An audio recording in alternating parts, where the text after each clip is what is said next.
Bonjour, encore un petit tuto à la frontale, j'adore ça. Donc aujourd'hui, comment sortir la crémaillère de la Zoé? La question que je me posais, c'était est-il possible de l'enlever entière, enfin c'est-à-dire avec les biellettes axiales, puisque celle que j'ai reçue neuve a ces fameuses biellettes montées. Ça m'embêtait quand même d'enlever les soufflets, d'être obligé de démonter ça pour la rentrer en place. Donc déjà, réponse oui, on peut sortir la crémaillère entière sans être obligé de démonter ses biellettes.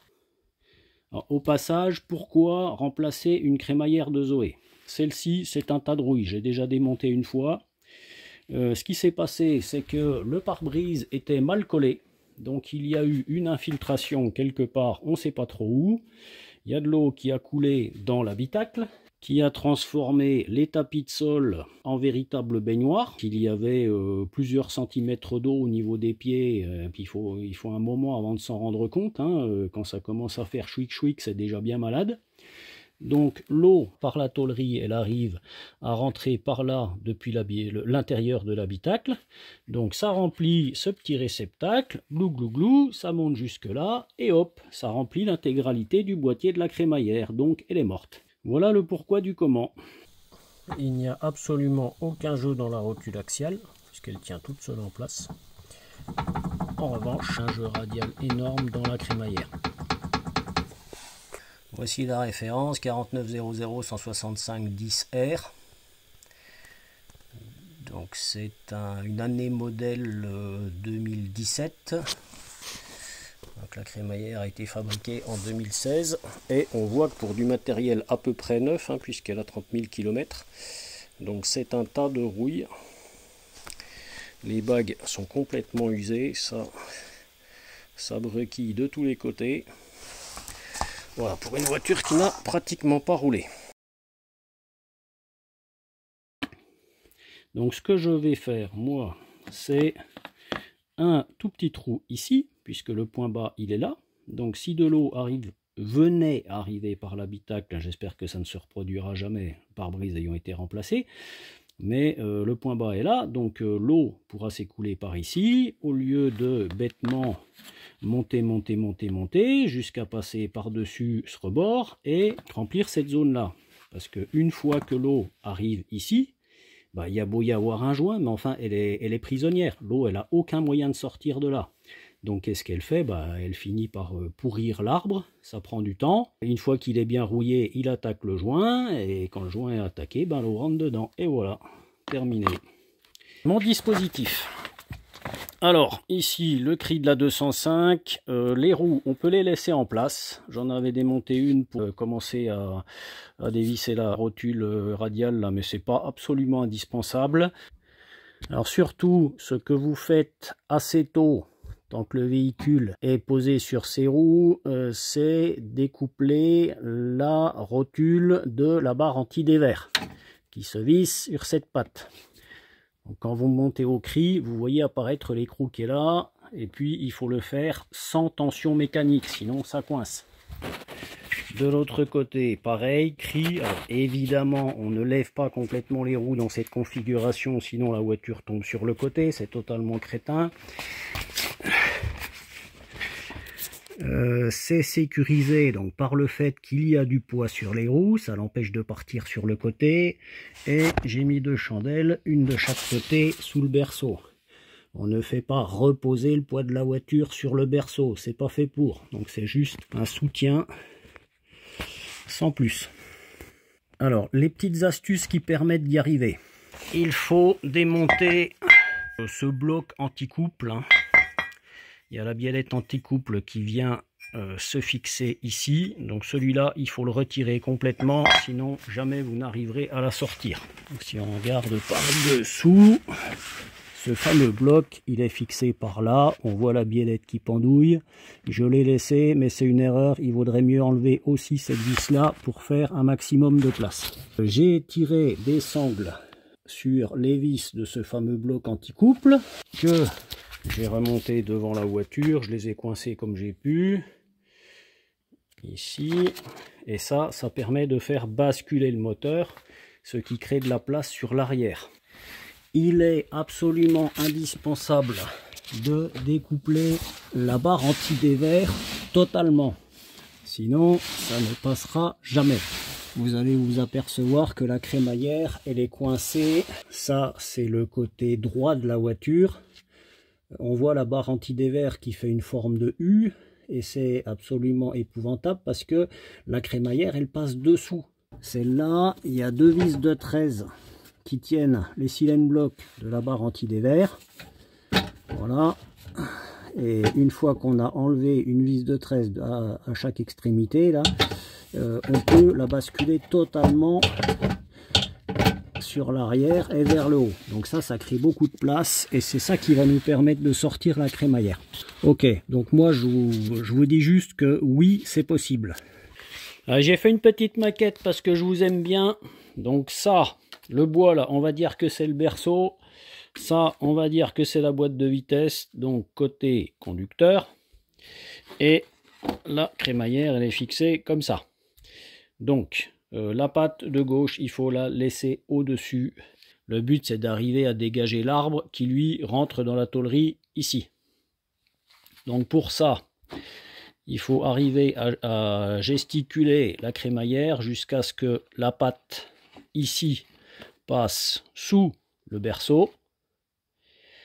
Il faut donc suffisamment écarter la boîte de vitesse sur la droite là pour que ça passe, hein. Alors ça frotte, hein. C'est très très contraint.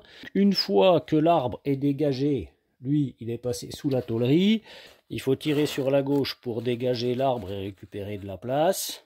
Et ensuite il y a moyen de faire basculer, alors je sais plus trop à quel moment on peut enlever cette pièce-là qui figure le presse-étoupe en plastique noir. Là, il y a un moment où vous arrivez à le dégager. Vous verrez bien, vous le faites au plus tôt.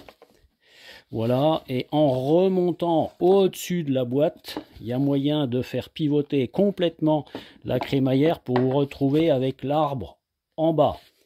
Et c'est comme ça que vous arriverez à sortir. Donc là, vous pouvez pousser sur la gauche, dégager la biellette axiale, la faire passer sous le berceau. Et ensuite, eh ben, bon là, forcément, comme il y a le sol, on ne se rend pas compte, mais c'est à partir de là que c'est gagné et puis que vous pouvez la tirer entièrement sous la boîte de vitesse et sous le berceau. Voilà comment on arrive à la sortir.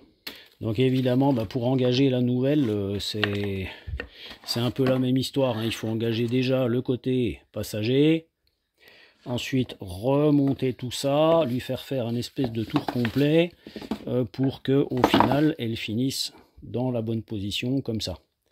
En n'ayant pas oublié de remettre le presse-étoupe plastique. Donc moi il me semble que j'avais réussi à l'engager quand c'était dans cette position là. On arrivait à passer suffisamment au-dessus de la boîte et du moteur pour faire tourner en ayant la pièce plastique là en place. Il me semble que c'était ça. Au remontage, donc ici on voit qu'elle est presque en place, l'arbre de la colonne de direction est engagé dans la tôlerie. Alors à ce moment-là, moi je vous recommande fortement de remettre les deux vis de 8 avec une tête de 13 là qui tiennent les silènes blocs de la barre anti-dévers. Et ça permet de les revisser. Ici, on peut les serrer avec une clé plate parce que la crémaillère n'est pas totalement en place. Si c'était le cas, il n'y a vraiment pas d'accès et je vois pas bien comment on peut serrer. Donc ça, c'est évidemment côté conducteur, hein. Et pareil, côté passager, si ça veut bien mettre au point, voilà. C'est cette tête de vis là à laquelle j'accède avec ma clé plate. Ceci étant fait, je peux finir de basculer la crémaillère pour mettre la patte au-dessus du berceau, alors que là, elle est encore un peu entre les deux. Alors avec une seule main, ça va pas être possible. Voilà, donc j'ai juste appuyé par-dessous hein, pour compresser le caoutchouc ici du presse-étoupe. Et la patte a pu s'engager au-dessus du berceau. Maintenant, il n'y a plus qu'à remettre les vis de fixation et à replacer le support de câble en tôle noire ici. Si vous n'arrivez pas à sortir la crémaillère, c'est très vraisemblablement parce que le moteur, le bas du moteur n'est pas suffisamment basculé vers l'avant et ça fait pas assez de place sur l'arrière.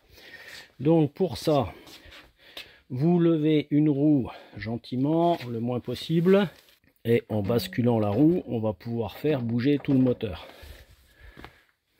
Voilà ce que ça donne vu du haut. On voit que c'est absolument pas négligeable. Là, comme j'ai fini l'opération, maintenant je veux rebasculer le moteur vers l'arrière, donc je pousse dans ce sens-là.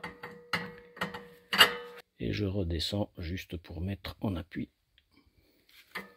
Et maintenant la vis de la biellette anti-couple s'est engagée sans problème.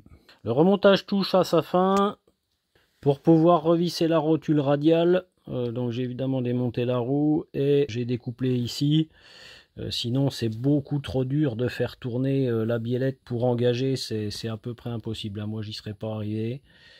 Donc ce que je fais à ce stade, je règle ici une longueur de filetage qui est à peu près la même des deux côtés. Ce qui va me permettre, une fois la voiture reposée sur ses roues, de les mettre sensiblement droites. Et comme ça, je pourrai reconnecter le cardan de la colonne de direction. On verra ça tout à l'heure.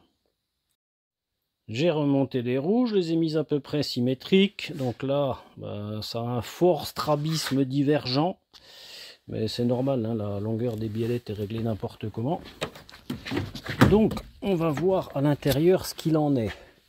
Volant droit. Et là, au miracle, on voit que le logement de la vis ici est sensiblement aligné avec celui de la chape. Donc il ne va pas y avoir grand chose à corriger. Alors pour info, sur la crémaillère ERA, ici il n'y a pas la goupille qui rentre dans cette fente qui était sur la pièce d'origine. Ça c'est quand même un petit peu dommage, ça simplifie la vie. Pour être sûr de mon coup au montage, je rentre une mèche de 2 mm dans le trou de la goupille. Comme ça, ça permet d'être certain que la chape est bien indexée. Ok, c'est bien en place. Donc maintenant, il suffit de retirer la mèche et de replacer la vis avec une tête de 16. Pour ça, j'ai dû mettre le contact et tourner un petit peu le volant pour aligner parfaitement, mais démarrer avec le volant droit nous donne une référence. Un moment que j'aime bien et qui peut vous éviter de finir le bec dans l'eau en plein milieu de votre opération. Le matériel nécessaire, donc évidemment les 2 cris qu'on ne voit pas ici, 2 chandelles, les sangles, cliquet avec une petite rallonge, une douille de 16, une de 17 et une de 18, clé plate de 16, clé plate de 13, marteau pour démonter les rotules radiales, brosse métallique pour les vis de ces mêmes rotules, petit cliquet, pas besoin de rallonge, une douille de 10, une douille de 13, une Torx T30, une clé BTR de 5 et une de 4. Voilà, je n'ai utilisé que ça, donc vous êtes censé pouvoir faire pareil.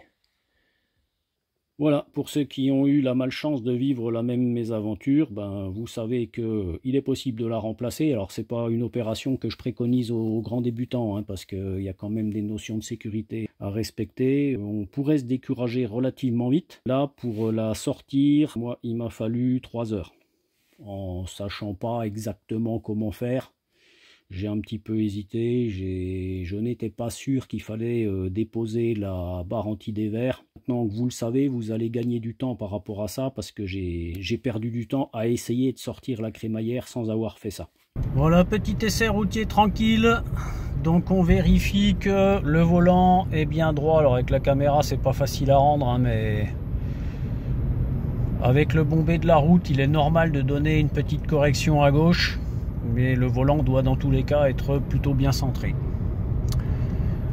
C'est totalement impressionnant au niveau du bruit. Avant ça cognait, on se rendait à moitié compte, mais là on entend beaucoup mieux le moteur qu'avant, puisqu'il n'y a plus tous ces bruits parasites. Donc c'est un vrai bonheur le changement de crémaillère. Bon dépannage.